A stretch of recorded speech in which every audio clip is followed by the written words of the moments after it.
Hello, ladies and gentlemen.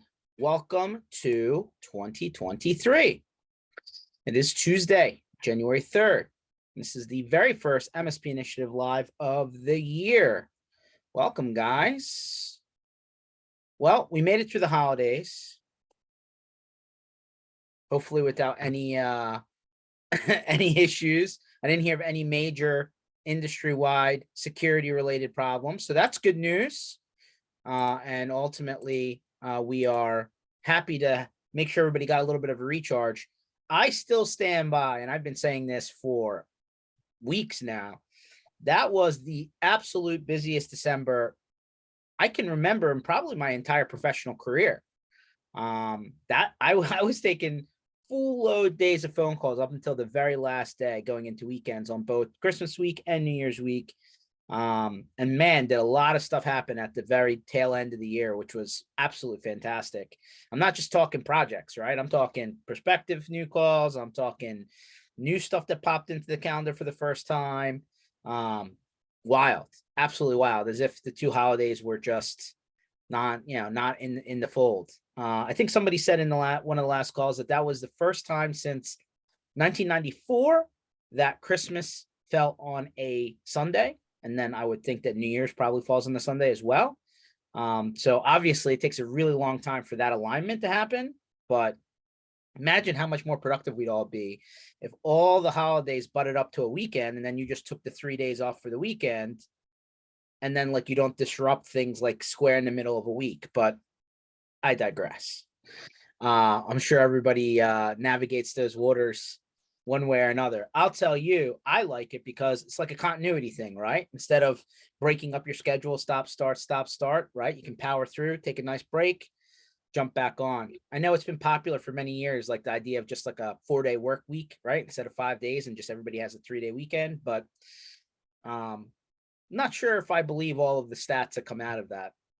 I know some places have really dived into that either corporately, or I've heard some countries, considering using that as like their profile, right? Just longer work days and just 4-day work weeks. But I know some of those countries also take a lot of time off. Let's be honest, right?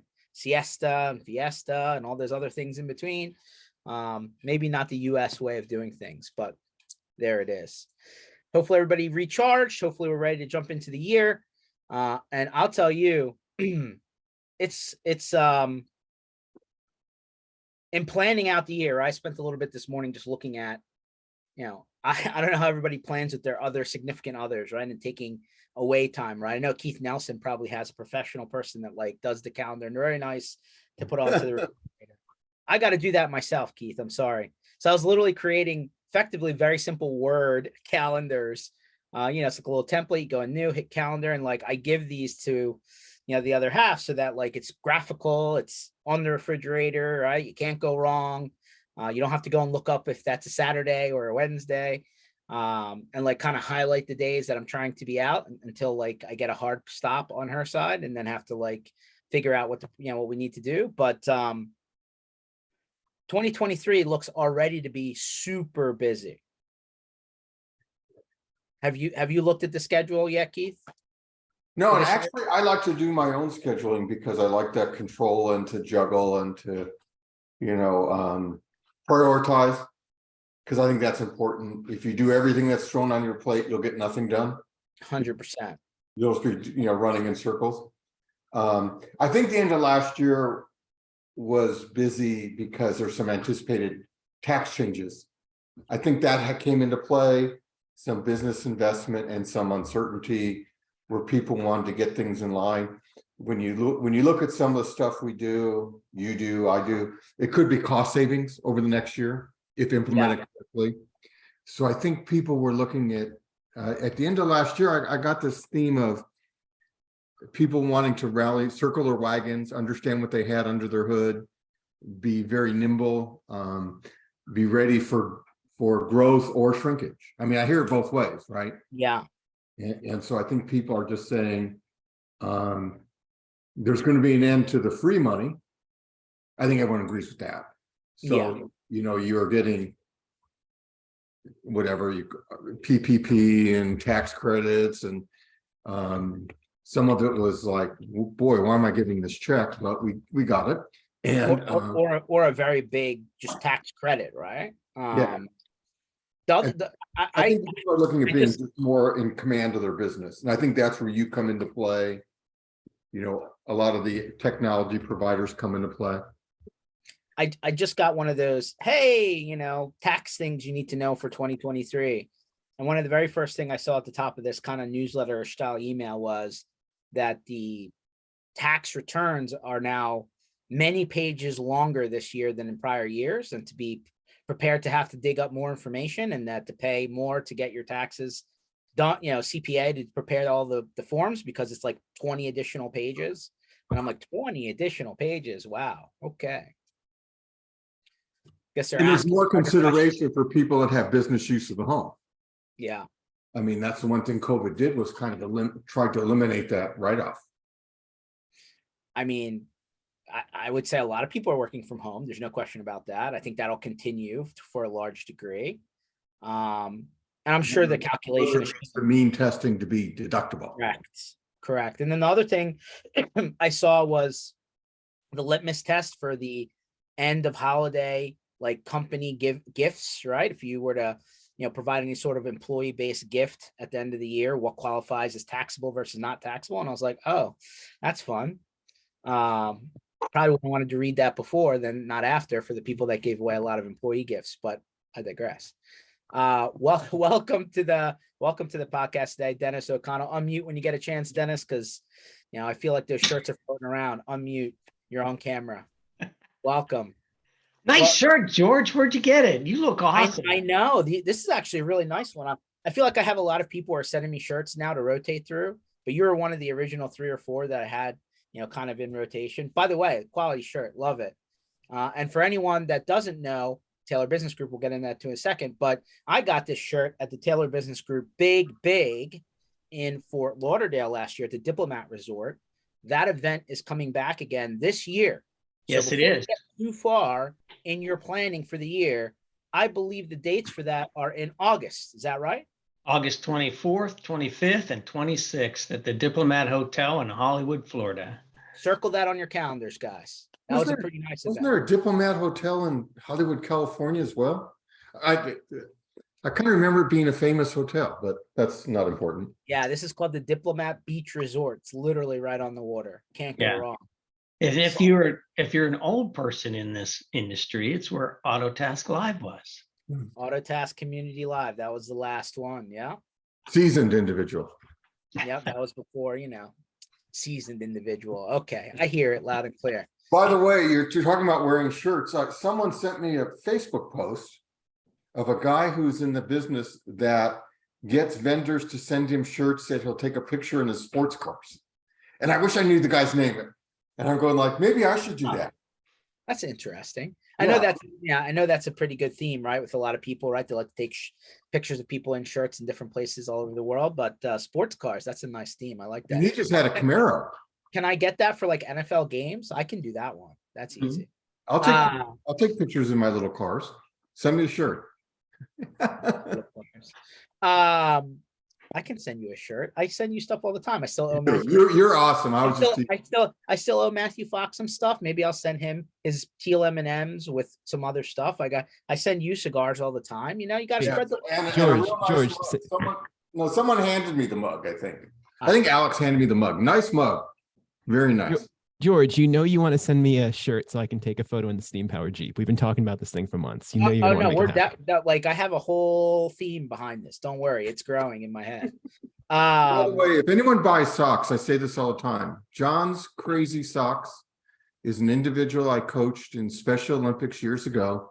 He's a Down syndrome individual. You'll see him on Facebook, and he does custom socks. And the first time I mentioned him, he goes, "Hey, coach, I need to send you socks. What do you want?" He does the superheroes. And I go, "I'll take Batman." He goes, "What do you want for the other foot?" And I go, "What?" He goes, "I guess the new thing is you buy different socks, you wear different socks." So they sell singles. I never saw that before. Hey, Keith, wow. John's Crazy Socks is like 10 minutes away from me on the island. Oh, really? Isn't the kid awesome? Yeah, he's awesome. He's in Farmingdale. I'm in Amityville. I'm like one town away. That's awesome. Yeah. johnscrazysocks.com. Go check it out, guys. And you'll All make right. you custom socks for your business. I mean, as long as they're not Dallas socks, I'll wear them probably. So welcome to 2023, MSPinitiative.com. This and every other session we ever do will be posted on there.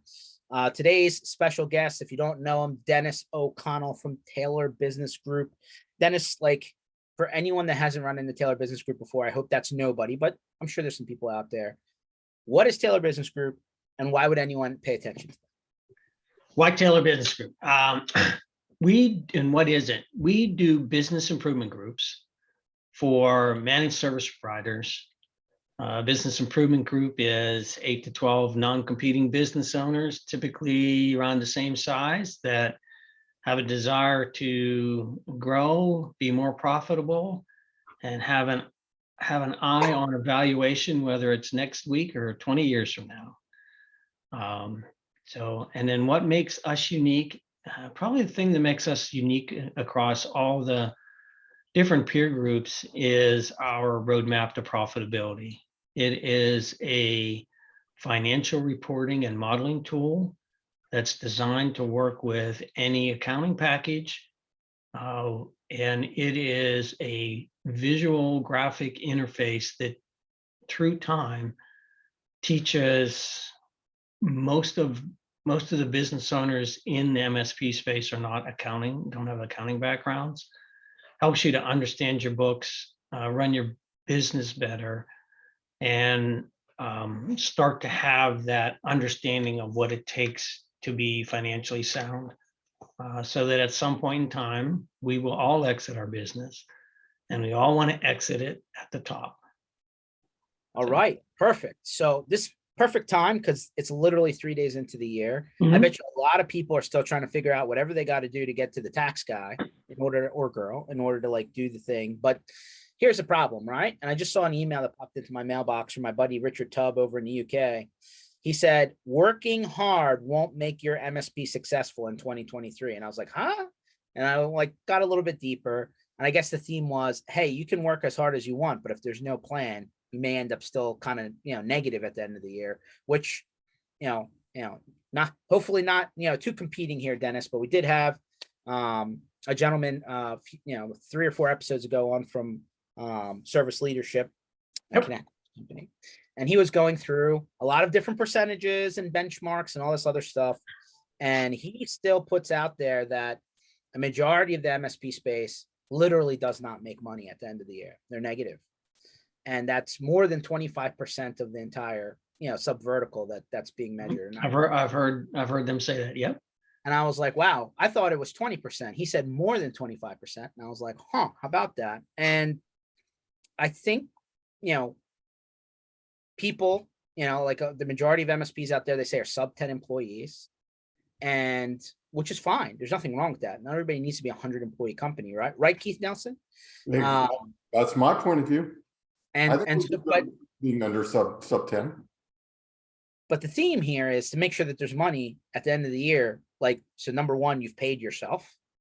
I think that's important. You shouldn't be working for free.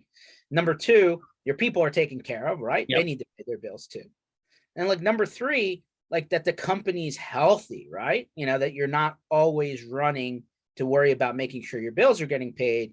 And even it's actually a bit more than that. It's like you can actually expect what your profitability should be rather than guessing, hoping, and praying at the end of the year, like what actually ends up happening. So, big picture, Dennis, and it sounds like you guys do this on a regular basis, right? Like this is what you do to help people in Taylor Business Group to like actually understand, hey, let's work backwards from where you need to be or where you're wanting to be, and let's make sure you understand what's involved to be successful. What's the, and you've been doing this for a long time. That's not an age thing. That's just an experience thing. Right. Not knocking you, Keith Nelson, either. What are the top 1, 2, or 3 things that you find year over year over year over year are like the things that people constantly stumble on, which make them not as successful as they should be from a managed services provider standpoint? One is, I would say, pricing. A lot of people, when they join Taylor Business Group, they have their price. And then we get into a corporate corporate presentation where they're presenting to their group, and the whole subject of, well, what are you charging per endpoint comes up, and they'll put out their number and everybody will just look at it like, well, I'm charging $50 more than him. I'm 75 more. I'm 28 more. And that comes up and it's like, well, I can't charge that much in my market, is typically the response. And then the question is, well, have you tried? No, I'm afraid there's the fear of not failing, right? I'm going to go raise my prices too much and my people are going to walk away from me. And we found that in reality, most of the people love you anyways, and they want to stay with you. And if you lay out and explain what you're doing, you need to have the right price so that you can take care of yourself and the people and all that kind of good stuff. Second thing is we're at an inflection point. Maybe we're past the inflection point where security is extremely important, George, and everybody knows that. I'm gonna let me give 2 cents, and I'm sure somebody else will chime in if they want to. But I believe that even though the security drum's been banged so hard over the last, especially 2 to 3 years, I still personally have run into a lot of MSPs who maybe took a baby step into it, maybe dipped a toe into the pool. But would I tell you that the whole story's like really strong? No, I would say the majority I've run into don't have it all buttoned up. I'll agree with you. And I think that's the next thing. Security is going to give you the opportunity to make that leap forward, and you'll be able to really affect how you change and run your business from a pricing perspective. This is a once in a life cycle, or in a business cycle, where you can go back and say, hey, I got to raise my prices by $50, $70, $80 to cover what security is. And this is why. And it's not like they don't know about it. You turn on the TV any night, and you're gonna. I live in Omaha. We have 2 major hospital systems out here. Both of them were down for at least a week because of security incidents where they couldn't bring up their what do you call it, patient information systems. So everything was done by paper, right? They had to put operations on hold. Everything, if it wasn't a life or death type thing, they stopped it, done. It was really, and this is the opportunity to go do that, figure it out what it is, work with really qualified people, and understand what your stack. Go sell it. You can do it. You really can. Right. So I'm going to play devil's advocate for a little bit. No. Yeah. Go ahead. Number one, a lot of the businesses I talk to, and I do some forensic stuff and that kind of, and my background's in cybersecurity. They actually look at it and say, these IT providers got us where we are because these IT providers haven't gained their customers' confidence. So let me use your hospital as an example. I don't think they were security lists. I just made up a word. I think they had the wrong security. And I think someone on the money side is looking at this and saying, I was paying for something and look what I got. And I think we have to be professional in our presentation. I make the joke for us elderly gentlemen that say, that Norton you're telling your customer you have to rip out, if you've been here long enough, you probably sold it to them. And remember that. And so I think it's an ongoing relationship process where you've gained their respect in an operational sense, that they know you're in tune with their workflows, their processes, and you're not going to just, to me, the $50 a commodity sales, I'm gonna charge you $50 more to give you these three things. The real question, I think the more distinguished or CFOs and operations people look at it and say, how disruptive is your new IT toy going to be to my business flow? And I think we have to, I don't think we really, I haven't heard that talked about at a lot of conferences I go to.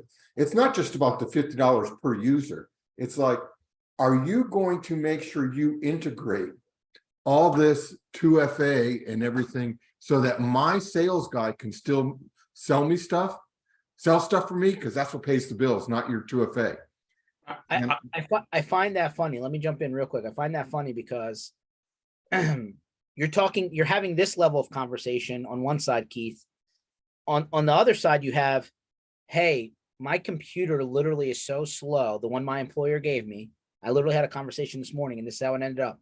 It's so slow that it's affecting the performance of XYZ app. And I'm like, well, the app's working fine because you just said the guy next to you has no problem using it.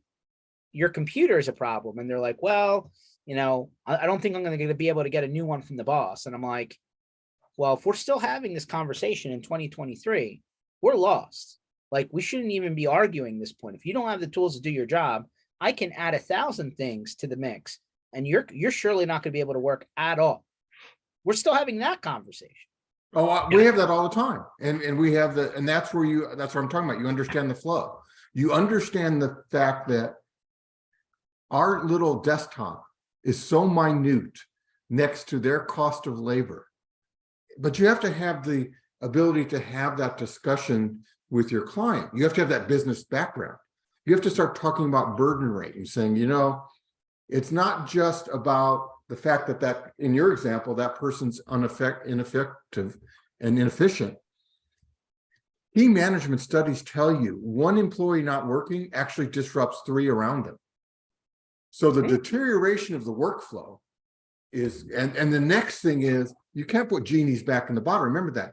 If I develop a system that says you need to use this computer system to do this process, and it's not effective, it's not efficient, you're going to find another way to do your job, and you're going to circumvent the system that was supposed to be beneficial to the business.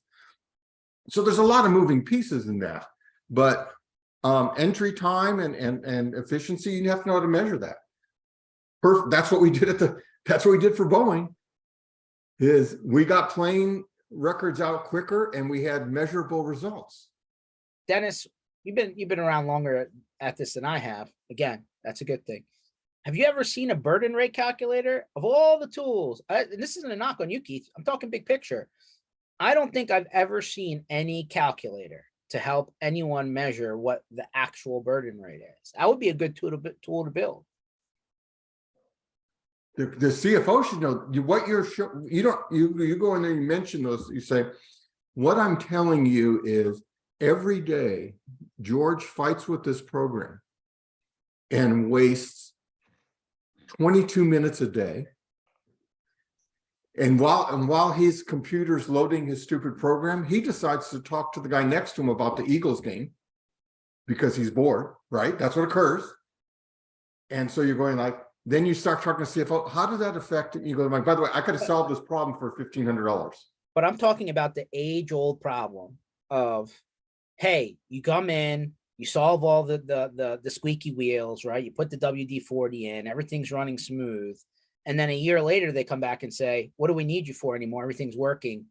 Sayonara. And you're like, whoa, hold on a second. I'm providing you a lot of value. Let me show you why. Here's what was happening a year ago. Here's how much time you were losing. And here's how much employee salary was being burned. Now, look at what the picture looks like here, right? It's always nicer when you put it into a pretty format that everybody can understand. Right. You do that on business results. That's why I always laugh at QBRs. You've heard me on those conferences. We go in there with our red cape and our big red S on our chest and say, we closed 4,000 tickets for you. And the guy goes, so? What I think you need to go in there and say is, here's your operational efficiency, and be in tune with the CFO. With some of our hospitality guests, we constantly say, we have cut down check-in time by this much, and that makes your guests happier. We have continued to give you consolidated folios and mask movies. That's an old joke from years ago with Laudronet and so on. And we've continued to give you, and your upsell, because of the phone system we put in, your spa is now up 22% because we did the menuing. So you have to tie it to the business value. IT is an expense unless it's sponsored by some vertical within that business. Dennis, we Yeah. cut you off. That was the second thing you said. What was the third thing? sorry, we did. What was the three things? Well, you have to remind me, I'm old, George. I said, what were the top three things that you find people are stumbling on Ah. year over year as an MSP? You gave us one, you gave us two, and then you were about to go to three. I would say they stumble over year is just remembering that they're running a business and there are challenges, right? We see in our business improvement groups that they'll solve a problem. They'll get 6 months, 8 months down the road and they'll forget about it. Mhm. And the problem comes back up and they have to go resolve it. And they have to be reminded of what they didn't do and what they, because you have to turn things into something that you do consistently. If you're not doing it consistently, you don't do it. And I'm very bad at that also, right? One of the things that you have to remember to do is follow up, get it done, and we see lack of follow up and getting it done as another big challenge. The human condition, right? Yep. So I've had a chance, like just over my professional career, I've had a chance to I've never joined a peer group on a regular basis, right? As a member, right? I've always kind of been on the outside, just kind of watching. Had a chance to sit on one or two or three. It's kind of cool. Like, I know Chat GPT, right? It's just all the rage now. They're like, oh, but this is never going to replace this or this until it gets better. A lot of people say, hey, it's a good blueprint, right? And it's easier to edit something and clean it up than to start from scratch. I kind of feel the same way on this topic, right? If I'm going into a group of people that I feel we're not going into a competitive situation, right? They're not across the street and we all sign NDAs, right? Because, we're not here to steal people's data, but like we're sharing information, right? We grow as a group.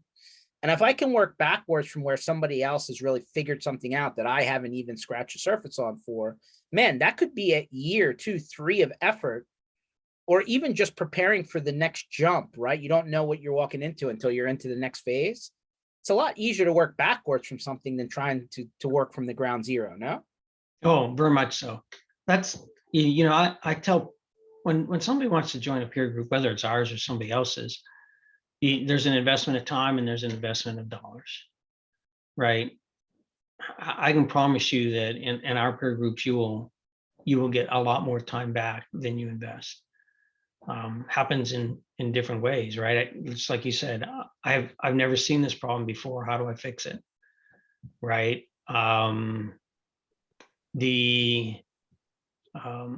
We had a member who lives in Louisiana, and guess what? Hurricanes come that way.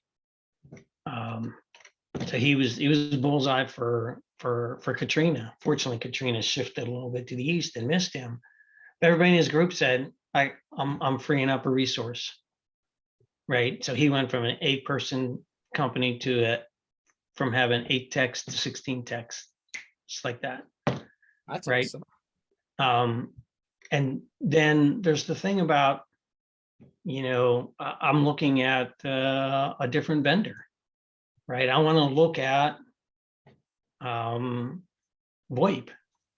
BVoIP, right? And somebody in the group says they're the greatest, right? Well, all of a sudden, I don't have to vet you anymore, George. Right? The whole vetting process goes away. I just move forward with you. Right? What about business practices, right? Whether it could be, employee retention, hiring, how to onboard clients. But I could probably come up with 20 topics off the top of my head that, you can go sit in a breakout session until you're blue in the face. But man, if somebody literally hands you the entire, process, and you can work backwards and make it your own. I mean, that stuff's invaluable. It is. Now, we're not my IT process, who has they have a blueprint and do that. It is, each business runs their business uniquely. But things are shared, stuff like job descriptions, salaries,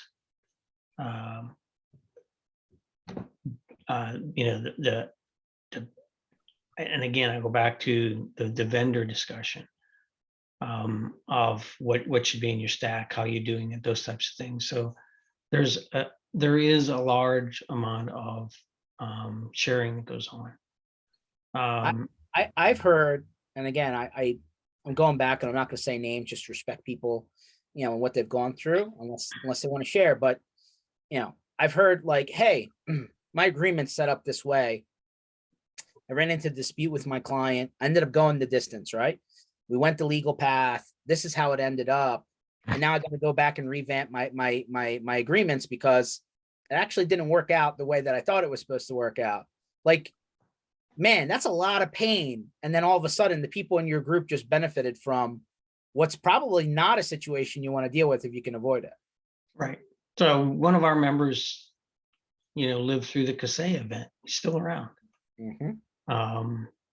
Whenever anything about, securing stuff and how to do it, how to handle those types of things, he steps up and tells them, so they understand, because, he's been there, he done that, got a bloody t-shirt, but, and he also shares with them, how those discussions have gone, with his clients, how to get through them, why he lost I think he lost 3 out of 30 clients. Why did he lose 3? Why did he keep the other 27? And it goes back to probably something that Keith, you were talking about. He's been having business conversations with these people for many years. He understands their business, and he can go in and have that conversation at the high level and get that respect that he needs to be able to move forward. So, I mean, listen, I'm sure everybody on this call and everybody, that in the sandbox can tell you, right? The business relationship goes a long way. It'll buy you time, where if you didn't have the relationship, it may be the end a lot sooner, right? But deliverables are still important, right? You still got to do the work and you still got to do it relatively well, or else you're just another guy and there's a lot of other people that they can go and call, right? Let's be honest. I think specifically on the security item, and I'm going to drive back to that for a second here, since we kind of drove by it earlier in the call. I saw this article 2 days ago. I'm going to share. This was back. Ohio Supreme Court rules insurance policy does not cover ransomware attack on software.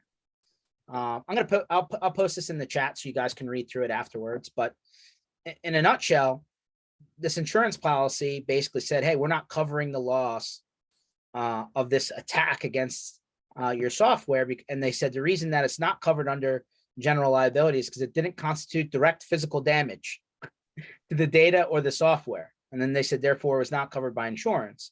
And so basically they said you didn't have the right type of insurance. So, your regular insurance shouldn't just cover ransomware and cyber liability off the gate, right out of the gate. So I'll post this in here. I know this is relatively new. Keith Nelson, you have a chance to read that one? That's literally brand spanking new. No, I didn't see that one. That is interesting. Yeah, it's I mean, the business security event seems to be the one that could really be, like Dennis, you said, hey, security can be the jump, once in a 20-year window, 30-year window to really go back and maybe 50, 60, 70% increase your pricing. Could also be the time where it could crush you too.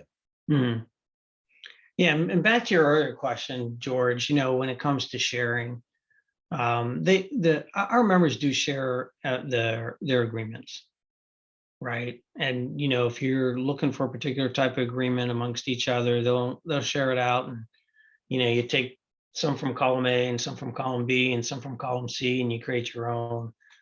right? Or hopefully go take that to whoever your attorney is and like Mhm. make sure that it fits. Yep. I can't tell you how many times, Dennis, the Xerox machine did not help in the end, but I digress. Another area is around M&A. Not necessarily at the full group, but people build relationships. And so, you know, if I'm looking at making an acquisition, I might call you and, you know, you're in my group and we might have a conversation and you'll give me the honest realities of it. And, you know, I might have a conversation with Matthew and, you know, offline, and then we'll get to the real, then we'll I'll get, bring in the M&Ms to that conversation. okay. And then we'll get to the real group meeting and I'll have a conversation with the full group based on, you know, what you and I have talked about and what Matthew and I have talked about. And then they help refine things. And, you know, sometimes M&A happens and sometimes it doesn't, because, you know, you start looking at this stuff, right? Another guy was, you know, gonna make an investment in a in a company that did, you know, lead generation for him, and everybody said he was crazy, right, for what he was going to sit. And 6 months later he come back and said, you know, you guys were right. So he didn't listen in that case. But there's a lot of best practices that happen across and sharing back and forth. So it's extremely important. I feel like one of the challenges, and again, I see this, I mean, I talk to MSPs probably 25, 30 calls a week on a good week, on an average week. And I see them all over the spectrum, but the people who, and a lot of them, most of them, hell, I'll put my hand up there too, right? Like you backed into starting a business, right? Like you're good technically, you learned it, you were savvy at it. It ended up becoming a revenue source for you. You started a company.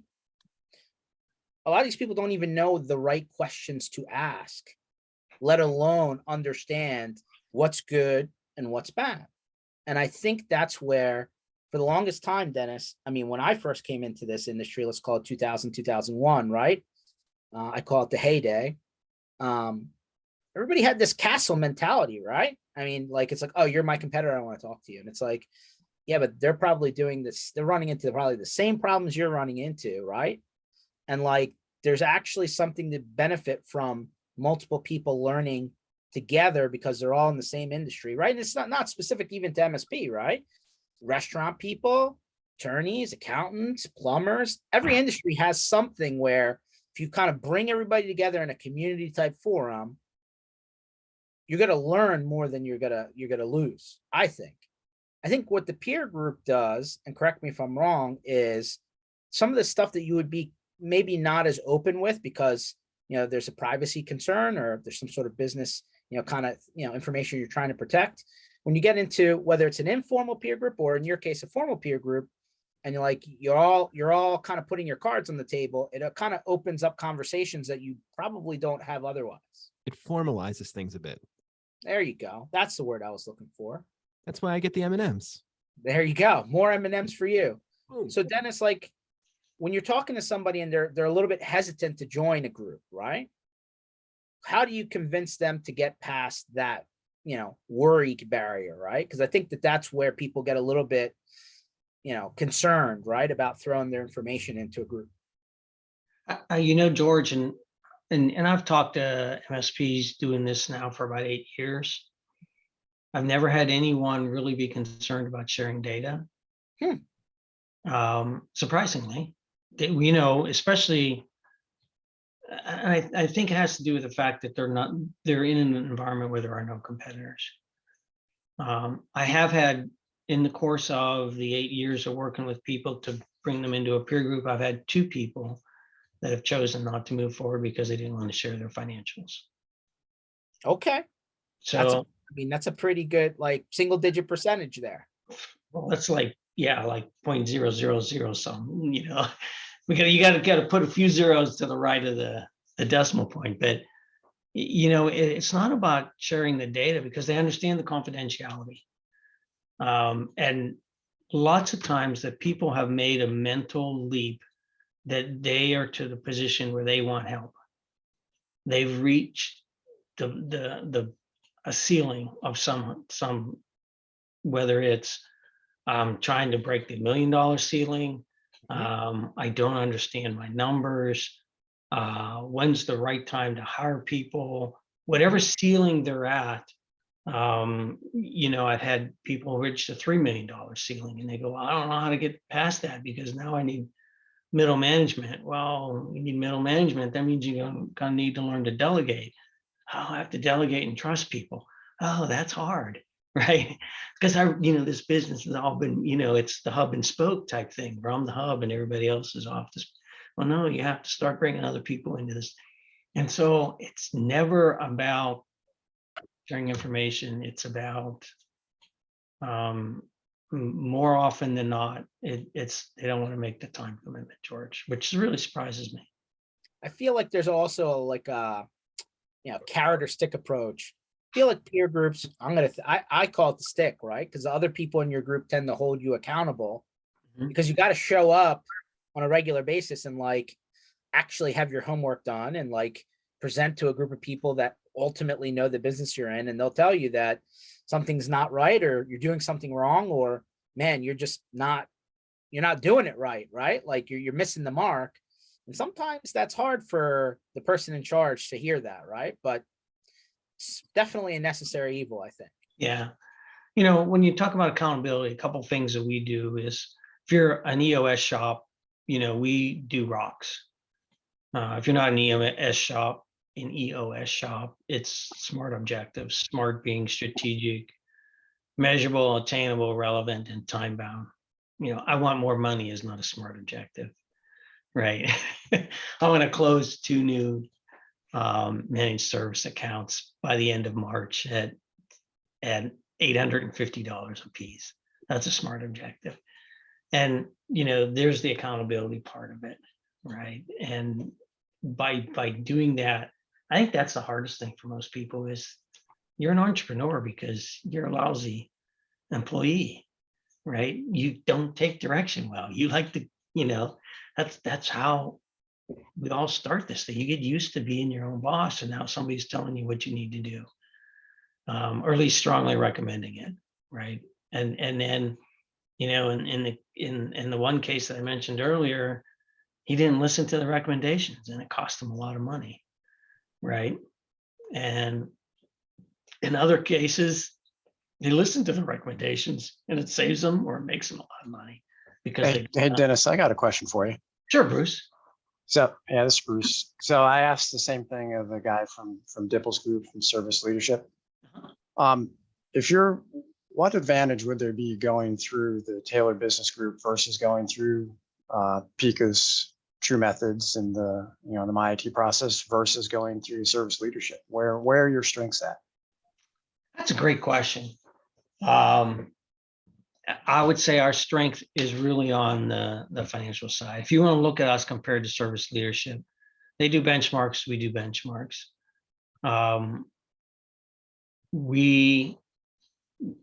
When you do you put your data in manually, you put it in once a quarter and you get a spreadsheet back, right? We have a graphical interface. We have connectors into major accounting packages. We update your data every 2 hours, right? So you can go in and look at your numbers now. You can go in and look at your numbers at the end of the day. And if you were in QuickBooks and made some adjustments, they'll be reflected in there right away.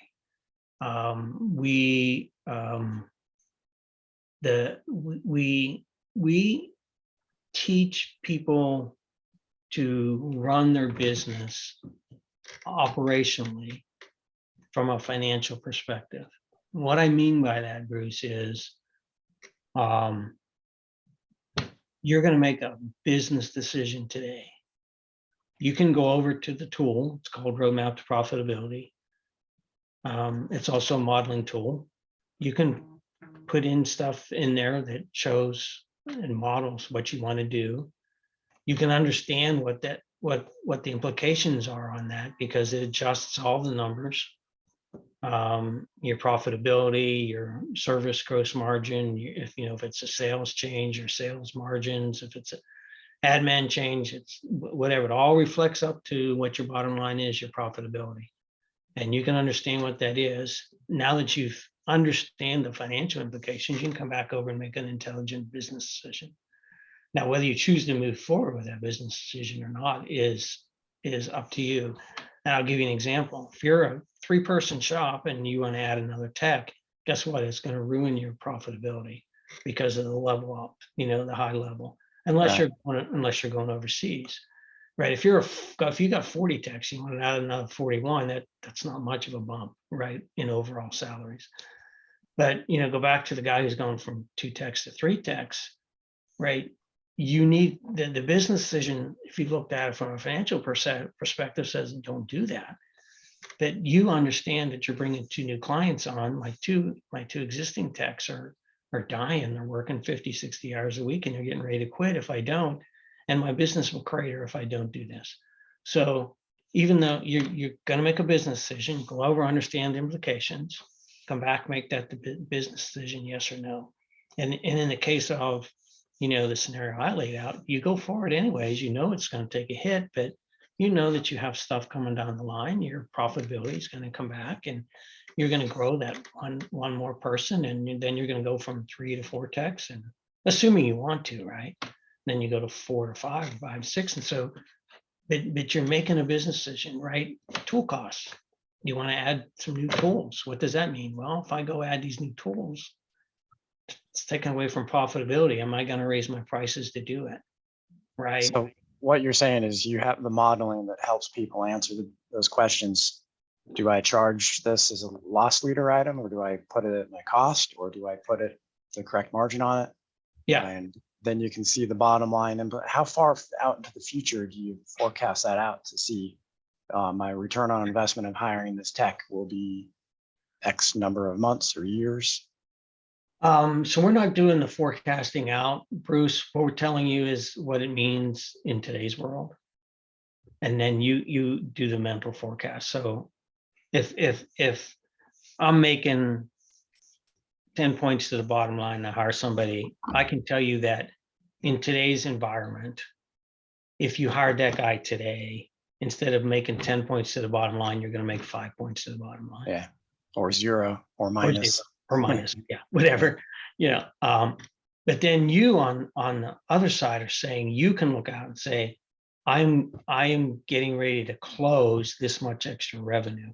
So now I can go over and I can add extra revenue in, right? So I can add the revenue in for that and say, oh, okay, now I went from -2 to now I'm at +4, right? Now I can go in and so, okay, that's allowable because I can run at +4 for a little bit because I'm budgeting, I'm planning on, I've been doing sales. I know that I'm going to add a new client every 2 months at $850 in MRR or 3,000 of MRR or 25,000 in MRR, whatever it happens to be. Your run rate, so you can start plugging that in. Sure.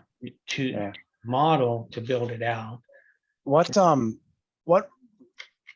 default ratio do you use for your COGS to revenue ratio? So if you come in, you analyze a client and their COGS are, say, $500,000, what would you want to see their revenue at? I don't understand the question, Bruce. So do you have a default ratio that you use for wanting to see the amount of revenue that is spent on COGS? So I can tell you that our benchmark for profitability is 12.1%. I can tell you that our benchmark for service salaries as a percentage of services revenue, fully burdened, is 48.8%. Say that one more time. I missed that point. Service salaries as a percentage of services revenue is 48.8%, fully burdened. Right. And I mean, as part of this system, we track, I don't know, 30, 40 benchmarks, most of the major items, service margin, commission gross margin, which it'd be hardware, software gross margin, 18.7%. So, I mean, I can go through a lot of these numbers, Bruce, and the interesting thing about what we do too, is that we have something called Taylor Accepted Accounting Practices. So we are trying to not only get apples to apples, we're trying to get Honeycrisp to Honeycrisp, right? So we ask you as putting stuff into and making entries in your P&L to do it a specific way. So Office 365 subscriptions is one thing, that is software sales.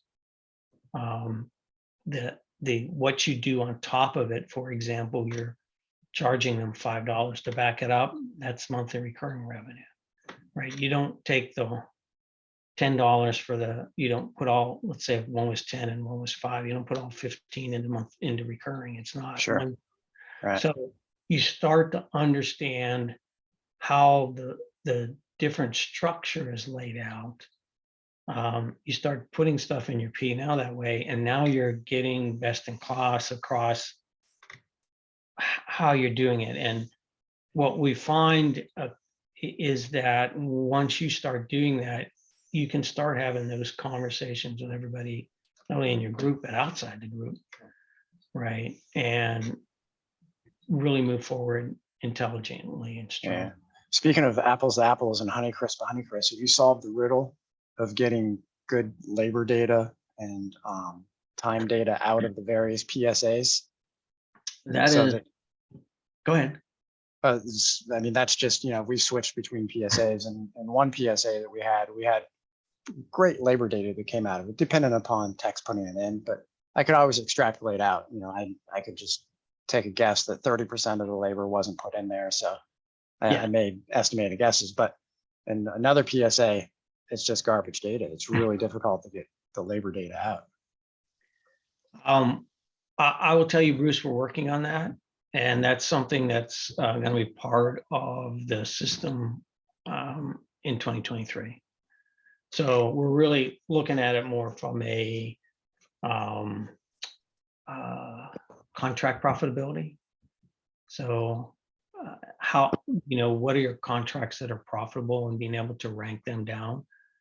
So you can, and part of that comes out of the labor that's charged against the contracts. So, if I'm not putting any time against let's say you're supporting George, if you're not putting any time against it, George looks like that's a lie. He's gonna be negative on that contract, I think. George looks like somebody you want more Georges, but if you don't, again, it's you have to put the right data in to get the right data out.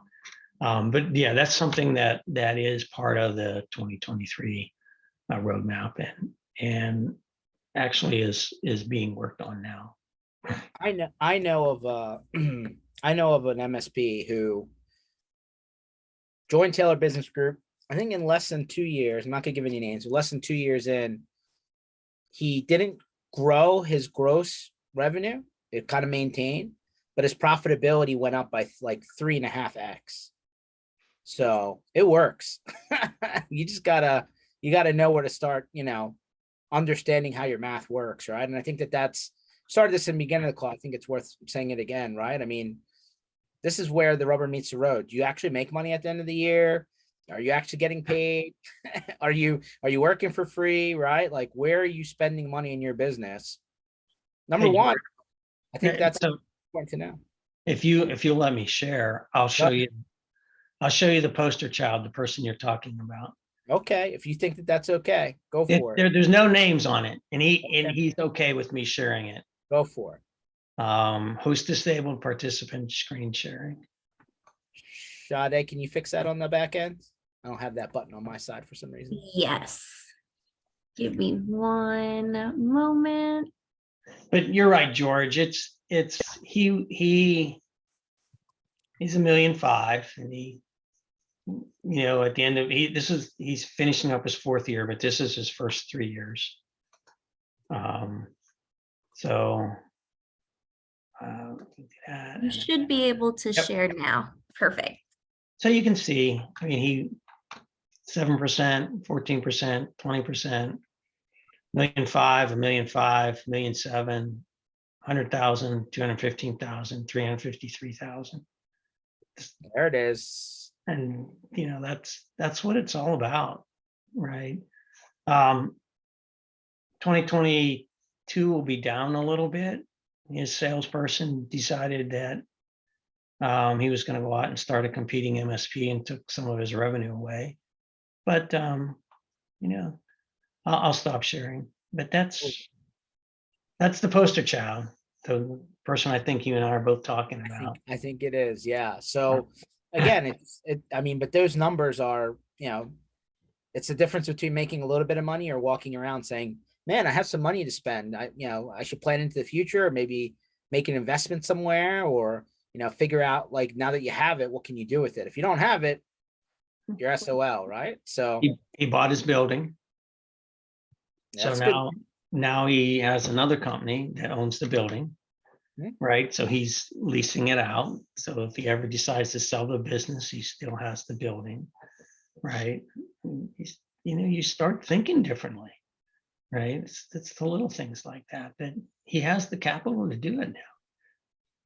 Yeah, And- that's a great. Those are the stories that make me excited for every time you've walked underneath a desk, tried to have to plug a wire in, or every time your customer called you after hours or on a holiday. Like, man, you take a beating in this industry. I hope there's something on the other side, right? You're working towards something. So George, I know we're getting close. I want to kind of put a shameless plug in. Go for it. So every year, we are blessed as a company. And every year we do what we call the grant program. It is an opportunity for MSPs who want to understand what Taylor Business Group is, what a peer group is, to get started at relatively inexpensive amount. This year, the grant program for 1 year is $2,000, but it covers 1 year membership.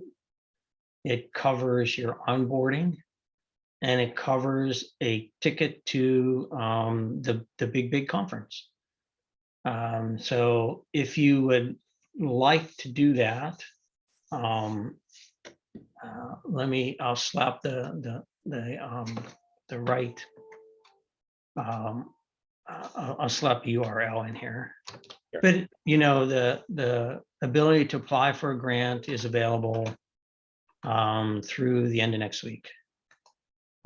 Just kind of go out here, apply. You should know most of the questions, like what's your name and your address, and stuff like that. Hopefully you know all that. And it's a great opportunity to decide to, hey, I'm going to make a difference this year. I'm going to start 2023 off right, and I want to start it off with Taylor Business Group. And even if you're not in Taylor Business Group, still mark those dates down. Yeah. That big conference isn't just for Taylor Business Group. You can, even if you're an MSP and you're not in it, you can still come by and do that thing in August. So Yep. probably We do and allow guests to come down, and that's another way to experience who Taylor Business Group is. Hang out with our members for 2.5 days and see if that's something you want to do. Plus, you get to ride on a boat with George. everybody loves boats. Yeah. All right, guys. Dennis, appreciate you for jumping on. We're going to continue doing these Tuesdays, Thursdays, 1 o'clock Eastern time. Obviously, these are live online, and we'll post them shortly thereafter. Dennis, thanks for jumping on. If anybody needs Dennis's contact information, it's in the chat. If not, let me know. We'll make sure you know how to get a hold of them. In the meantime, let's start 2023 off with something that's not gonna, it's okay. I'm gonna sign up for the gym membership. And at the end of this January, the gym membership's being just wasted. So let's not do that. Let's actually try and get things that are going to help you Not saying that being in good health isn't a good idea. That's a good idea, but let's actually concentrate on goals that we can reach. Got to know what the math is in order to reach the goal, though. Yep. I agree with you, George. It's been a pleasure, George. Isn't it And- always, Dennis? Yep. And the people that chimed in, Bruce, Keith, and Not left, but yeah, he Yeah. was in there too. yeah, I appreciate your comments, appreciate your feedback. We want to have a discussion. That's what it's about. Trying to make our community better. Awesome. Thanks, everyone. Catch you on the other side.